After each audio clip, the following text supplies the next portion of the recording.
Well done अनु, मैंने तुम्हें पहले ही कहा था, मुझे तुम पर पूरा भरोसा है।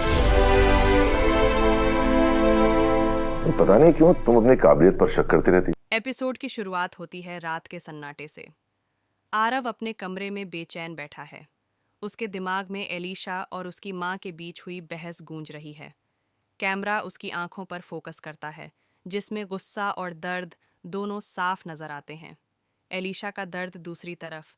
एलिशा घर की छत पर अकेली बैठी रो रही होती है। हवा तेज चल रही है और उसके आंसू उसके चेहरे पर बह रहे हैं। वह खुद से कहती है, क्यों हर बार मुझे ही कसौटी पर परखा जाता है? क्या मेरा प्यार कभी साबित नहीं होगा?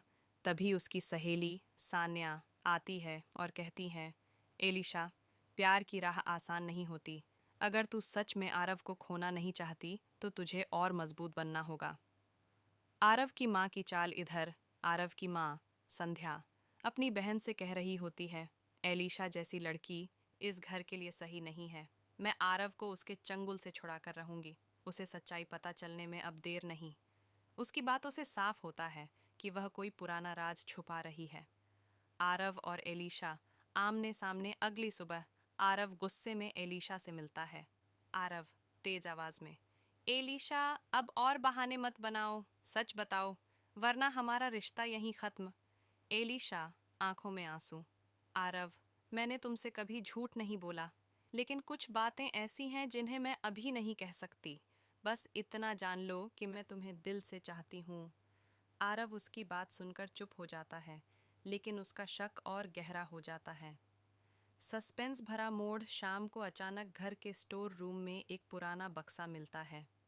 नौकरानी उसे खोलती है और उसमें से कुछ कागज और एक पुरानी चिट्ठी निकलती है।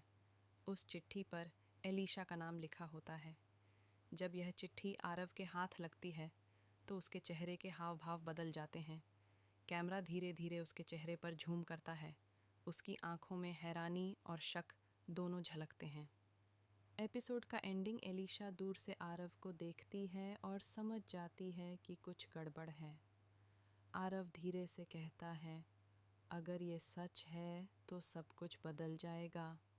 स्क्रीन ब्लैक होती है और एपिसोड खत्म हो जाता है।